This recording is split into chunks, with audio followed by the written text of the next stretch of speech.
Good morning, my dear students at home. Particularly, I am talking to SS2 students, my biology students at home. I'm saying good morning from our online classes. Hope we are safe in this period of time. We are praying that sooner or later time, we all converge in schools and begin to see ourselves as usual. Last week, we discussed pests and diseases of crops. And I gave you an assignment to find for me 3 diseases that are bacteria, fungi, and viruses of crops. That is one of bacteria family, one of fungi, one of viruses. I hope you did it without difficulty. Yes, bye-bye to that topic. I am talking on a new topic this morning, which is a familiar and interesting topic, which you have touched somehow in your SS1. You have done it in SS1, but you treated sexual reproduction. But we will talk briefly on both. We now narrow it to where we are going. Our topic is reproduction in vertebrates. Reproduction in vertebrates. If we talk of vertebrates, we are talking of, organisms with backbone. Organisms that have an endoskeleton. An endoskeleton, skeleton found inside, usually with backbone. But before we go into that, let's still go back to definition of reproduction, types of reproduction, and then we now go into what we want to talk this morning briefly. Let's begin by definition of reproduction. Reproduction is the ability of living organisms to produce offspring. That is, organism that resembles them, or organism or individuals of their types. Ability of living organism. Just as in your SS1, you know that we have characteristics of a living organism. You know that one of the characteristics is this reproduction, that every living organism must do what? Reproduce. And what do we mean by reproduction? We say that it is the ability of living organisms to produce offspring or individuals of their type or individuals that resembles them. Ability of living organisms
reproduction is the ability of living organisms to produce offspring, that is, individuals of their types or individuals that resembles them. And then this can either be asexual or sexual. We have types of reproduction.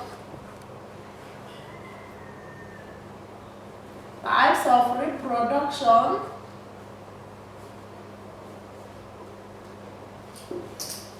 We have asexual.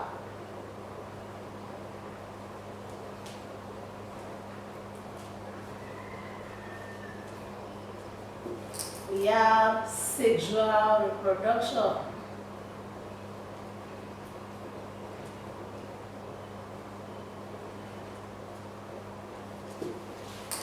So, reproduction can either be asexual or sexual. In asexual reproduction, individuals produce offspring by itself. That is, in asexual reproduction, only one parent is involved. I said that in asexual reproduction, individuals produce offspring by itself. That is, only one parent is involved. And this occurs by a process of nuclear division or cell division called mitosis.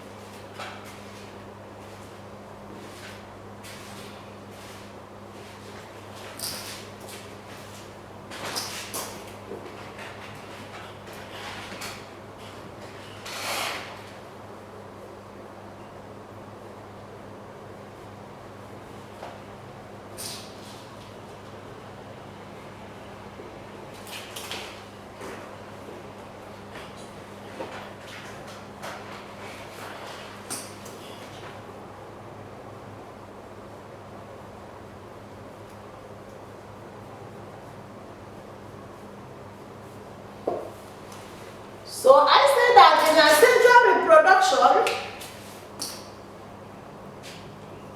an individual simply produces offspring by itself. One parent, one single parent is what involved. And this is in a process called mitosis. In this asexual reproduction, there is no fusion of nuclei. There is no fusion of nuclei. What happens is that an offspring may usually divide into two. Where an organism divides into two, it is called binary fission. An organism may also break off as a fragment. Another type of asexual reproduction we call fragmentation. An organism may reproduce by spore formation. These are methods of asexual reproduction. And I said that it is usually done in a process of what? Mitosis. Just by the means of mitosis.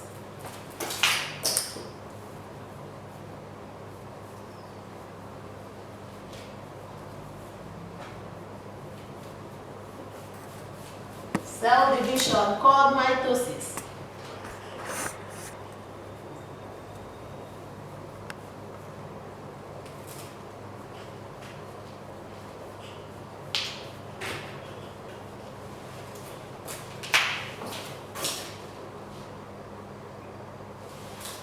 So I said that in asexual reproduction, an organism produces offspring by itself. That is, only one parent is what? Involved. This occurs by a cell division called mitosis. And as I said that, there is no fusion of nuclei. And the cell which gives rise to the offspring usually divide by what? Means of mitosis. We have said that. We have types of asexual reproduction like I said, when an organism simply divides into two, it is called binary fission. We also have multiple fission where an organism can divide into more up to 8 organisms.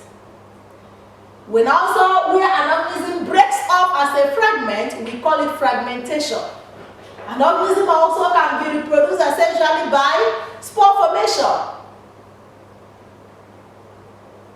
And so on and so forth. So let's look at sexual reproduction, which is where we want to dwell, and we will only talk gradually there. So, in sexual reproduction,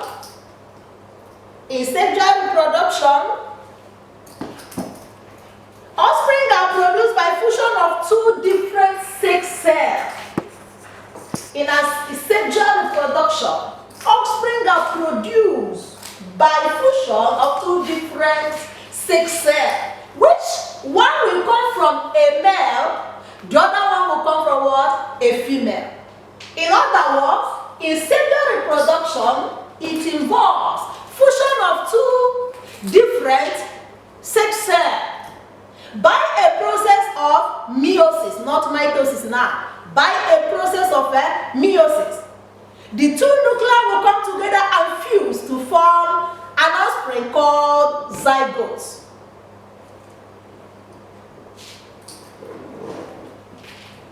And in meiosis, the chromosome number is halved. The chromosome number is halved. Thus we know that two different parents of male and female will come. During fertilization, after fertilization, the two nuclei will fuse. Normally, the male sex organ will produce the sperm, the female sex organ will produce the ovum or egg, which will now fuse to form a single zygote, where the chromosome number is halved. That is, half of the chromosome number from the male parent and half of the chromosome number from the female parent. In other words, in a chromosome, where 23 number of chromosomes will come from the male and 23 number of chromosomes will come from the female. And this gives us what we call a haploid number. While the offspring that will now grow will now have also a diploid number too, because when the chromosome is half, they now form a zygote, which will now have a 2N chromosome. Let's now look at sexual reproduction in vertebrates. That is what we want to look at. Sexual reproduction in vertebrates.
are produced by fusion of two different sex cells by a process of meiosis.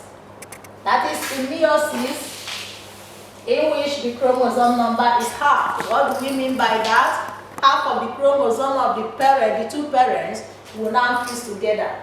I told you that in a zygote in sexual reproduction, the whole number of chromosomes there is 46. Where 23 will come from the male, and the other 23 will come from the female sex cell. Then we want to look at sexual reproduction in vertebrates. All vertebrates can reproduce sexually. All vertebrates. I told you that vertebrates are organisms with an inside skeleton called endoskeleton. And in that endoskeleton, also there are organisms that are characterized by possession of a backbone. All vertebrates can only reproduce sexually. The process involved in sexual reproduction is one process involved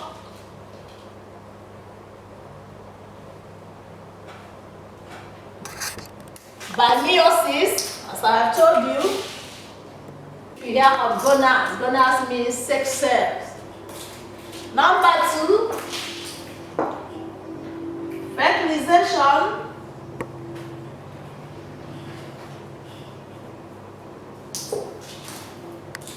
of an egg cell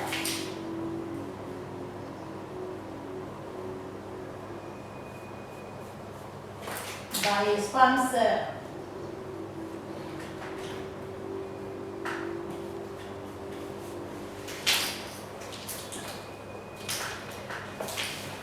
To form a diploid number.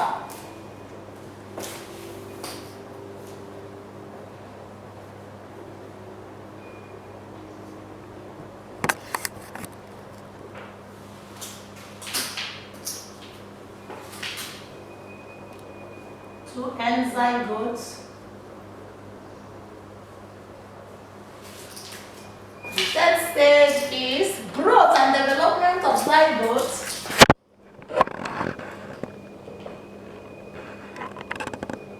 It involves processes involved in sexual reproduction. The first one is formation of haploid number and gametes. In haploid number, I told you that 23 chromosomes will come from the male sex cell, while 23 chromosomes will come from the female sex cell, giving them 46 number of chromosomes, which is what we call haploid number.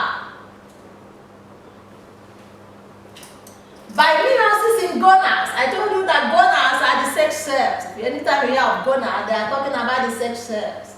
That is cells that are involved in sexual reproduction. Number 2, fertilization of an egg cell by a sperm cell to form a diploid number, 2n, zygote.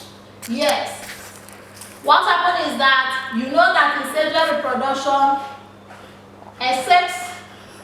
the two sex cells are different. Male, we have separate male, we have separate female. And what happened? The male has his own reproductive organ in a particular type of cell we call these gonads, the female likewise. So when these two individuals come together during mating or copulation, the male will simply deposit the sperm inside the body of the female. Where there are some, the sperm cell have to swim to meet the egg and the female reproductive organ. When this happens, there is what we call fertilization. When fertilization takes place, after fertilization, the next step is what? Growth and development of the zygote inside the womb or the body of the female.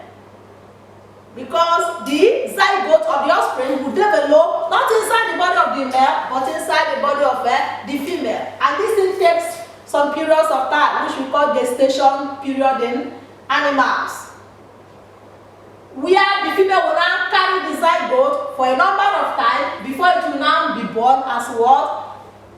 an offspring or newborn individual that resembles them.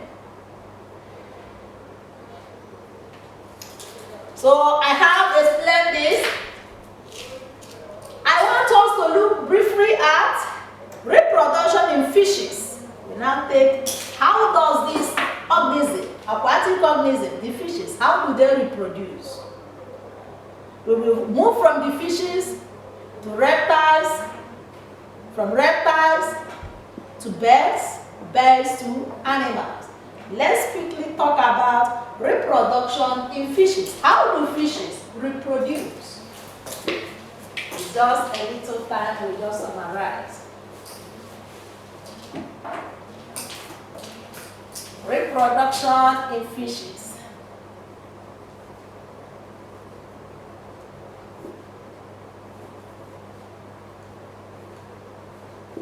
We know that fishes are aquatic organisms. What does it mean? This organism must reproduce inside their environment where they are living, mostly in an aquatic environment. I told us that in sexual reproduction we have separate male and separate female. We have a male fish and we have what? A female fish. What happened? The female fish will lay thousands of eggs in the water. The female fish will lay even up to millions of eggs in the water. But remember that the method of reproduction is external. No parental care. They are not protected by the female. The female will just lay the egg somewhere in the water. And because their method of reproduction is external, the mother did not care for the young one. So there is much wastage of life.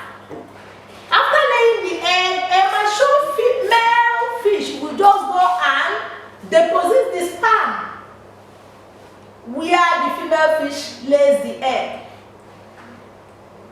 The sperm will now swim to fertilize the eggs laid by the female fishes. When this have taken place, the two separate male and female will go their way. The young one will now allow to survive on his own. It will begin to hatch from egg to larva, larva to adult fish. You know that since there is no parental care, most of them are destroyed, are eaten up by larger animals in the water. Most of them are eaten up in there by larger animals. So when the fish have finished laying the egg has an adequate supply of yolk to nourish the embryo. Gaseous exchange occurs readily between the embryo and the surrounding water. The same thing like nitrogenous substances or nitrogenous waste also diffuse out of the embryo into the surroundings. That is, you see how it is so easy, so simple. The female fish will lay the egg and go away. The male fish will just go and deposit the sperm and go away. The sperm will now swim to the egg of the fish leg to fertilize them. After fertilization, they are allowed to go on their own. The egg begin to go into a method of metamorphosis, changing from egg to larva, larva to tiny fishes, from tiny fishes to adult fishes on their own. So you see that the reproduction in fishes is what? A wasteful process. Only a small fraction of the millions of eggs or gametes develop into adult animal. This wastage is due to external fertilization and lack of parental care, as I told you. So you see that fertilization or reproduction in fishes is a wasteful process and it's very simple. So I think we will cut it here for today. Next time, we'll now talk about reproduction in birds and reptiles. You see how those ones produce their young ones too. Let's call it a day. If you have a question, you send it to our platform. Thank you for paying attention.